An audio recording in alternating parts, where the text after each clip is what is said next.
Hi there. Good morning. Hope everybody's doing good and enjoying their Friday.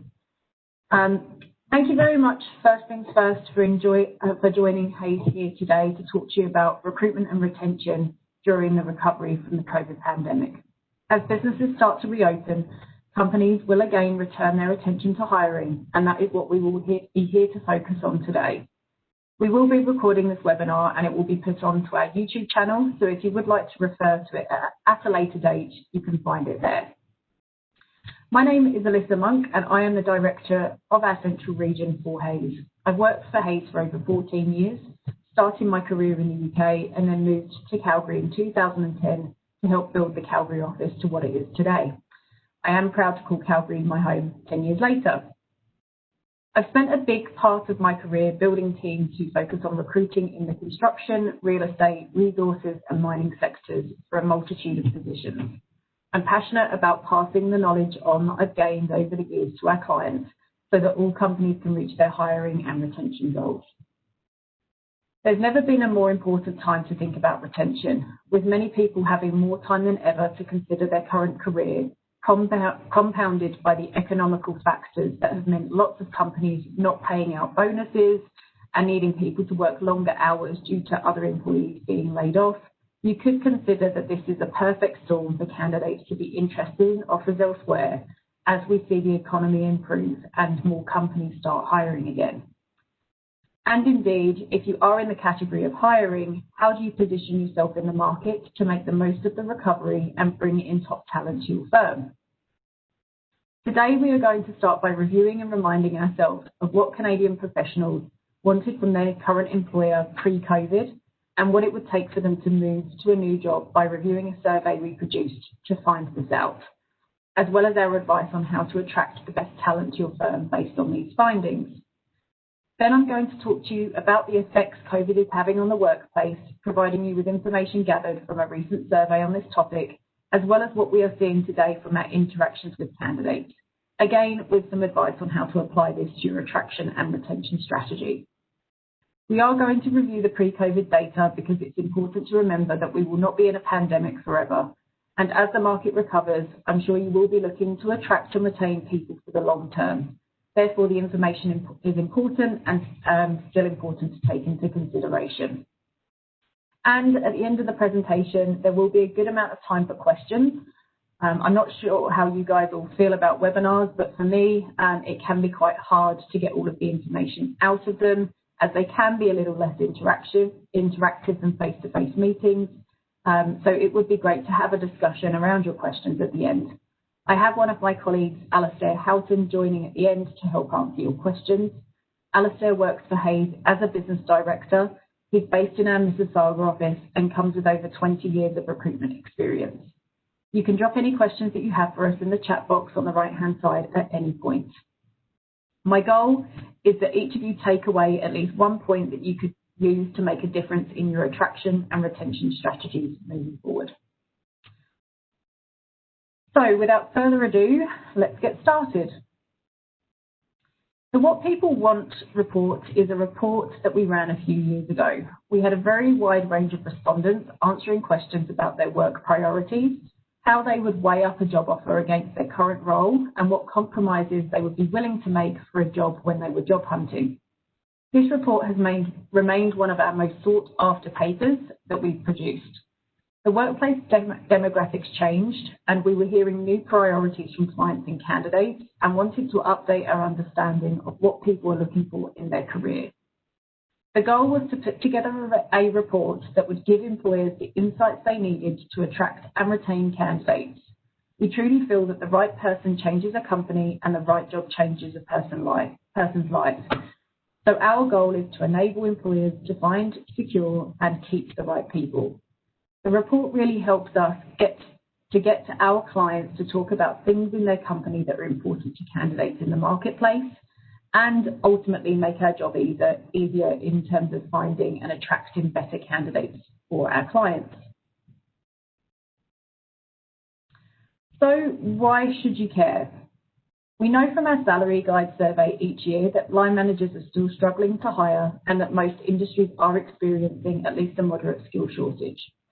So being able to attract the right person is very important. Even now with unemployment where it is, there is still plenty of job categories that would still be classified to have skill shortages. This report shows that 81% of respondents would leave their current role for the right offer. We are going to talk about how to make your job offer the right job offer later on. Please keep this thought in mind throughout the presentation. If you're not making the right offer to the right person, then you're missing out on top talent. And if you're not actively working to retain your top employees, then they could be open to a competitor's offer, especially as the market starts to return to normal. And all those open roles that companies have had open for a while will start to be recruited for. So what did we find in the report?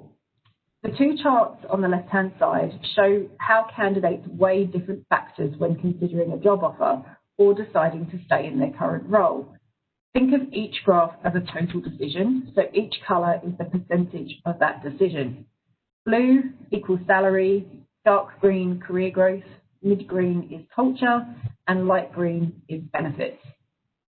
The top chart is weighing a job offer. This matters most for attraction. It shows that the salary is the biggest single section, but career growth and culture together outweigh it. The bottom chart is deciding to stay with a company. This matters most for retention. Salaries are less important and culture is even more important, almost equal to career growth. Here were some of our main findings. Compared to 2013, employees were less happy, more stressed, and more open to leaving. Salary is the single biggest factor, but outweighed by career growth and company culture, and we'll talk about that a lot today. Career growth is the number one reason an employee would consider leaving their current role, but culture is the main driver for active job seekers. More Canadians say that they would take a pay cut for their ideal job, 74% in fact of them did, than a reduction in seniority, which was 62%. That statistic really surprised me. It plays well for the current climate where companies are more cost conscious than lean. As I said earlier, to remind ourselves of what employees wanted pre-COVID is important, as these will once again become more prevalent as the market recovers.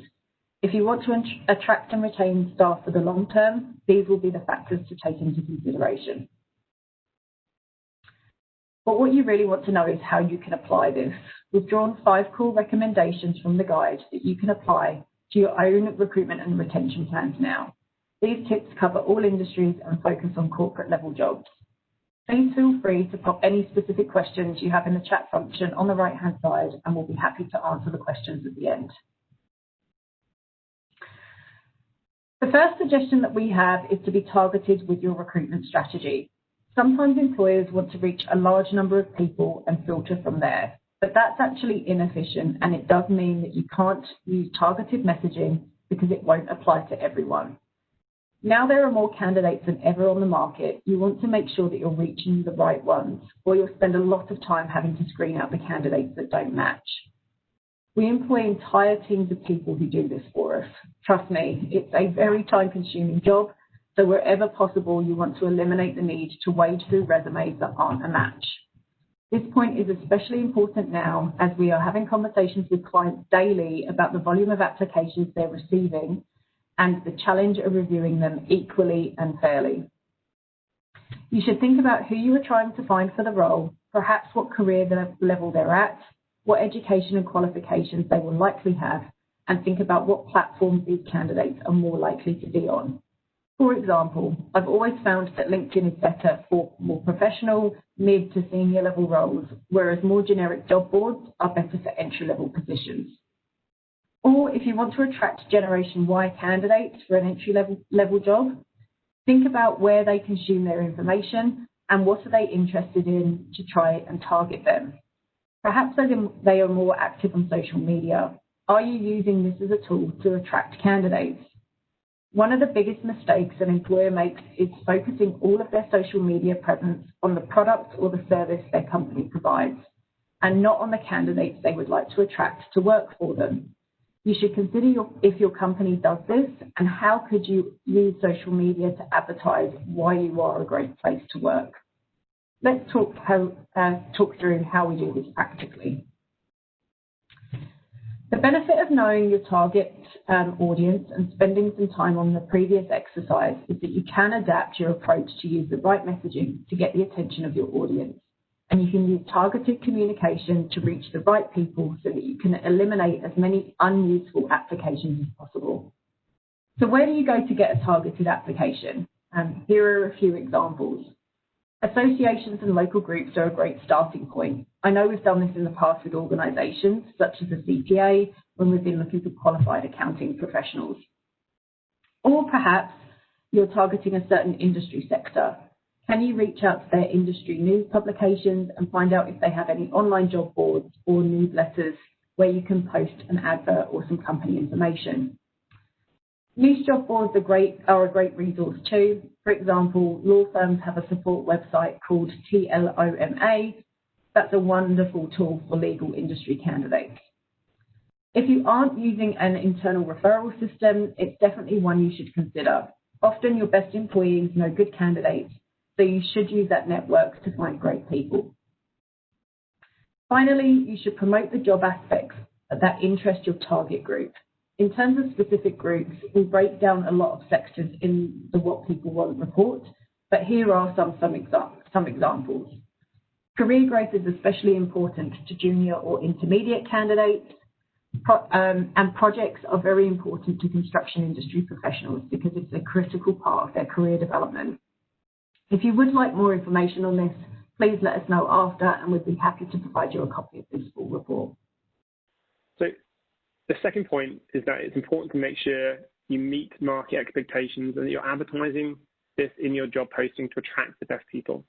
Nowadays, 3/4 of employers offer health and dental, 2/3 offer 3+ weeks of vacation. So if you're not offering these, it could be a bad surprise for your candidates and make it harder for them to accept an offer with lower benefits than their current role.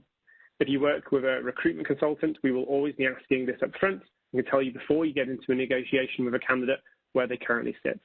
If you're hiring permanently and want to retain the employee long term, please take this into consideration. The market won't be as it is for today for long, and a candidate right now might be flexible on compensation if they don't have a job today, but as the market recovers, people will evaluate other options in time if their compensation isn't at market rate. Competing on salary alone is challenging and not effective, but you need to meet market rate. There's only ever one company paying the most, so if it's not you, then you should make sure that you're at least close. So knowing what a standard is or expected is important. Your compensation so your competition are as much after your staff as you are theirs. So you know what you're competing with. Move on to the next slide.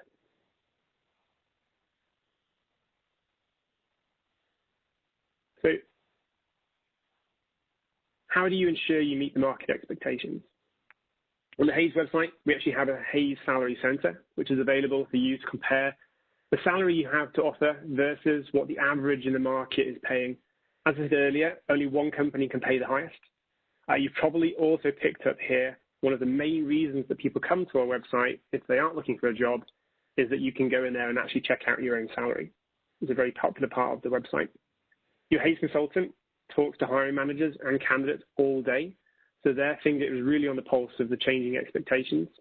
So if you aren't working with a recruiter, ask the candidates when you're interviewing them, what do you earn now and your benefits on top of that, so you can get a start to get a picture of what's really happening in the market. The other things that you can do are to look at other job listings to see what people are offering for comparable roles. So Indeed, LinkedIn, Glassdoor. I find LinkedIn can be particularly helpful, and Glassdoor is doing a lot of data collection at the moment right now. It asks people to put their current salaries in for the company that they work for, so the competitors can access competitive information. Review salary ranges regularly, especially if the role is empty for the first time in a while.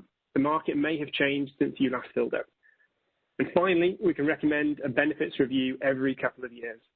Where you can't always offer the biggest salary, offering bigger benefits can be a great pull to candidates.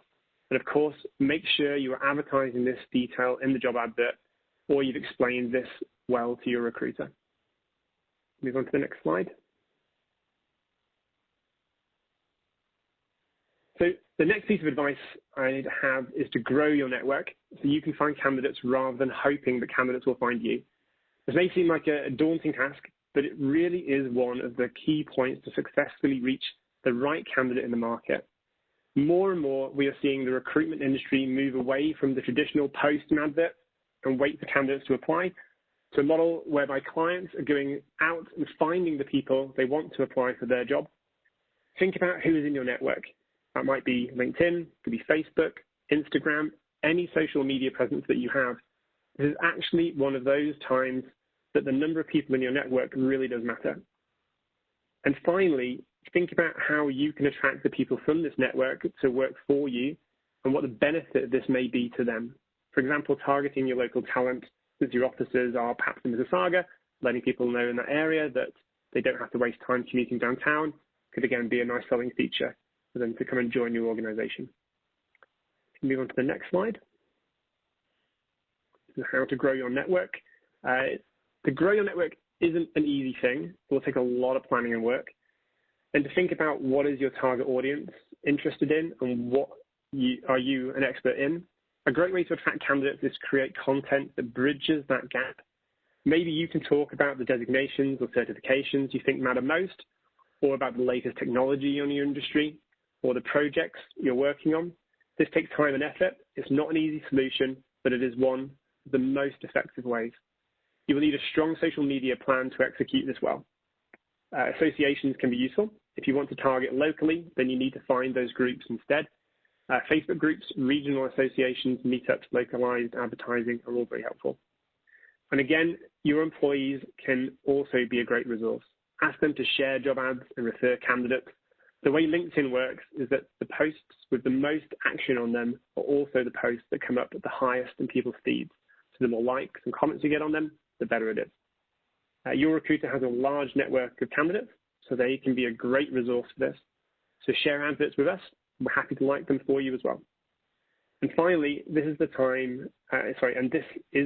time-consuming part. Keep adding people to your network. The more you add, the wider your reach. Again, Instagram, Facebook, LinkedIn, add away. If this is an area you're interested in building on, then request a copy of the Where People Are digital recruitment report by downloading it from our website, and it'll help give you some advice on that particular aspect. Move on to the next one. So point 4 is all about your employer value proposition, which is a huge part of what candidates will be looking at when they are deciding on a new employer. A good EVP will include why your employees like working for your company, what sets you apart in the market from other employers, and what you can offer to new employees. A candidate will be thinking, why should I want to work for you instead of for someone else? If you can't answer that, then no one else can. And if you can answer it, but you're not promoting it to your network, then potential candidates still won't know what your company is all about. This ties to the content plan we talked about earlier. So sharing content that demonstrates your employer value proposition is a great way to attract and engage candidates, even if you're not hiring right now. You move to the next slide. So how do you actively promote your EVP? So the first point here is one we see a lot. Your job ad should be focused on the person reading it, not the job itself. You should be selling the job to the candidate, not giving them a potential task list. Think about what you want to know about a job: the culture, team environment, growth potential. Information about the experience required and some examples of tasks is important, but it shouldn't be a bullet-pointed list straight from the job description. As I said, even when you're not actively hiring, maintain your social media and web presence so you're building your own talent pool and pipeline of interested and engaged candidates. And by this, I mean show, don't tell. This is an important aspect of promoting your company to make sure that it comes across as genuine, not just an ad campaign. Instead of saying we have a great career paths or regular social events, you could share the story of someone recently promoted who has a great history with your company, or post pictures from your social events. And finally, the What People Want report shows that culture is not about superficial things like perks and amenities. Employees care about strong leadership, open communication, and work-life balance. So find ways to demonstrate how your company embodies and supports these core values. Move on to the next slide. So finally, the last point I want to focus on, promoting your organization's career growth programs. From our survey, we found that career growth is second only to salary in importance, and is especially important for retention. It's the #1 reason that passive candidates will consider leaving their job. They're not looking for a new role necessarily, but they would consider a new job that met their career objectives. Different groups care more or less. For example, Gen Y care a lot about career growth. They rate it very high, both considering a job offer and for staying in their current role. So if you're hiring for a junior to intermediate role, this is very important. And finally, this isn't just about job titles and promotions. For most employees, career development is about learning new things and expanding their understanding. So don't think you have to be offering excessive promotions to hang on to your team. People want to feel like you're invested in their development. Move on to the next slide. So things you can do internally to enhance your development of staff. Enhance your development of staff are utilizing the skills you already have. What knowledge already exists? What experts are on your teams? You could use these for cross-training, lunch and learns, job swaps, or job shadowing. This can improve knowledge throughout your team, re-engage people with new skills, and encourage better interaction and innovation. It also gives you a potential succession plan as you get to see people's skills in a new light. Regular career check-ins are, of course, an important point to support development. It could be as simple as a question on the annual review from form that asks what they want to do in the next 5 years, which will help you determine what employees want and how you can support them. Hays does this every 6 months, and it really makes sure that managers and employees are on the same page. Lastly, remember that if no one knows about your programs, then they aren't an attraction or retention tool. Don't create great programs and then keep them a secret. Share success stories internally and externally by posting on your social media platforms, and make sure job seekers know about the excellent career advancement opportunities your company offers. Move to the next one. So the impact of COVID. We actually move straight onto the next slide. So in this section, I'm going to walk through the effects we've seen that COVID has had on the workplace, including remote working, and what the return to the office is looking like. I'll then come back to summarize what we've discussed to date and take any questions that you might have. So from our survey, which went out about 8 weeks ago, we found out that the impact of the crisis meant that 35% of employers laid off permanent staff, 20% laid off over a third of their temporary workforce, and 52% of staff are looking for a new job. So in summary, this is a good time to be looking for candidates, since many have been laid off or state that they are actively looking. Anecdotally, I wouldn't say that many of my team have told me that actually they are finding it harder to get good candidates to move jobs, since they feel times are very uncertain and that security of their current role is appealing. So something to consider if you are struggling to find candidates for a job. Are you using all the tips we discussed to make sure that candidates know why moving to your company is a good career move in the longer term? Go to the next slide. So when asking questions around remote working, almost 60% of our clients reported that they have adopted remote working due to the crisis. Of the issues this has brought up, I focus on the point around employee motivation and engagement. This is coupled with the stats on the last page could mean that you have more people than ever feeling disconnected and like it's time to look for a new job. Go on to the next one. And finally, on the questions around return to work, 51% of employers believe that remote work will become the norm. If your company is considering this as an option, use it in your job advert, or tell the recruitment consultant about this as a benefit to candidates that are considering roles that you might be recruiting for. Move on to the next one. With the industry aspect being such a key component to companies' recruitment focus, depending on the sector you operate in, you may find a real shortage of talent or equally find more choice than you would have seen pre-COVID. There's maybe a great time to look outside of your industry at candidates coming from sectors heavily impacted by the COVID situation who want to switch sectors and bring potentially stronger skill set than those you are competing for in your own industry space. The industries we've seen most heavily impacted will likely be of no surprise to anyone on this call, but these include hospitality, airlines, aerospace, sports entertainment, retail, food service, automotive, legal, oil and gas, and mining. Those least impacted and where we've seen continued demand for talent have been companies involved in or supplying to the food retail sector, telecommunications, healthcare, construction, technology, and IT. Next slide. As we saw earlier in the webinar, the number one reason candidates we have supported have chosen to seek a new role has been for compensation, closely followed by career progression and culture. But with so many people shaken over the last few months, the priorities have been visibly shifted to self-preservation and a stable work environment with flexibility. One of the main reasons we have observed for this shift is that the number of people proactively seeking a new role has dropped significantly and have been replaced by those looking out of necessity. So those candidates out of work or facing possible layoff have very different priorities. So the top 5 priorities we are seeing from candidates today when considering a new job opportunity are, first one would be stability, which includes the sustainability of your company. If a situation like this happens again, with candidates reflecting on the future of the industry they work in, not just the company they work for itself. Flexibility, work from home, flexible start and finish times. Lives for the short term are more complicated with the unknowns for families with kids that have returned back to school. For the moment, with no insight as to how long they will be there for, making childcare a real consideration. The majority of people have experienced some degree of working remotely over the last few months and proved that they can be effective working from home, which has now pushed the work from home request from being a nice to have to an important factor for people's decisions on whether to join a new organization.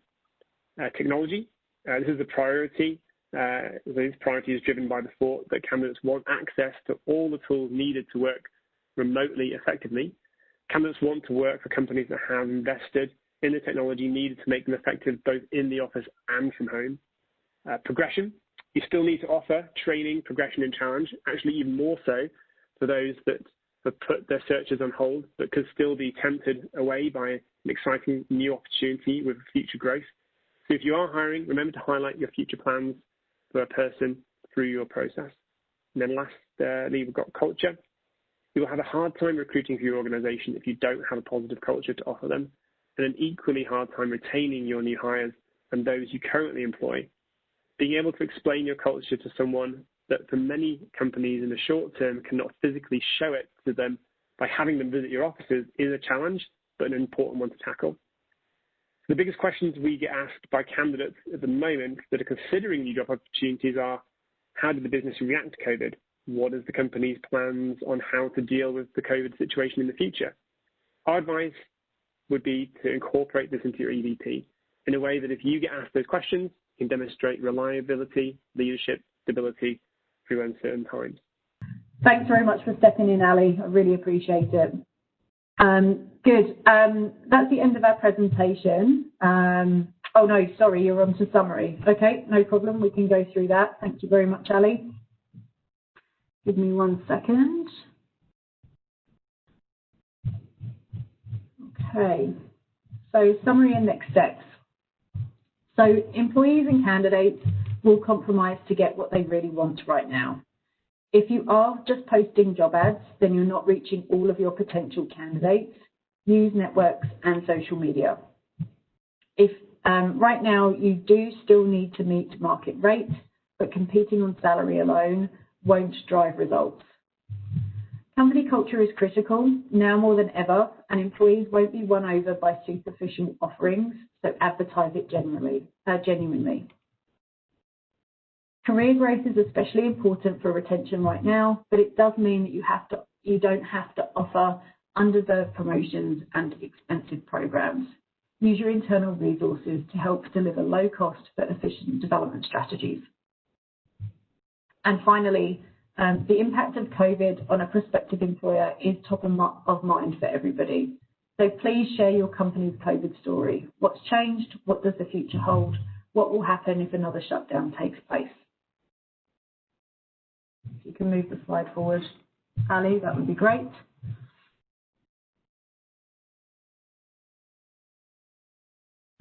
So what can you do today? You can absolutely start to identify your target clients. If you don't fully know what you are looking for, it will be hard to find them. Ask your employees what they like about working for you and what could be improved. Advertise the great things to attract more people to your firm. This doesn't have to be fancy. You can write short notes on LinkedIn giving kudos to team members or promoting somebody's great work. Get to work on your employer value proposition, specifically on how the company reacted to COVID and the future plans on how your business will limit the impact of the business moving forward. Invest time in growing your network. Add.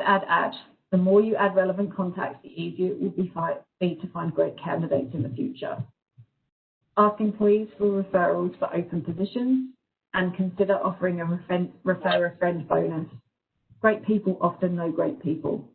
And then finally, talk to a recruiter in more detail about how to build talent pipelines and how to showcase your employer brand. We are here to help you. Okay, did we have any questions from anybody? I don't believe we've got anything in the chat box, but happy to take anything.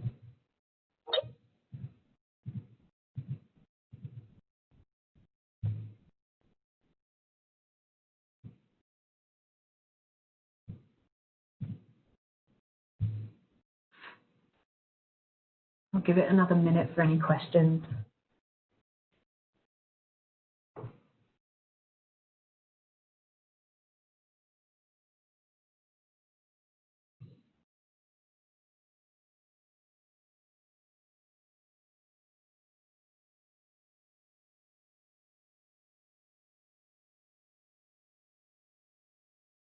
Okay, I don't think we have any questions. So I'll take this chance to thank you everybody for your time.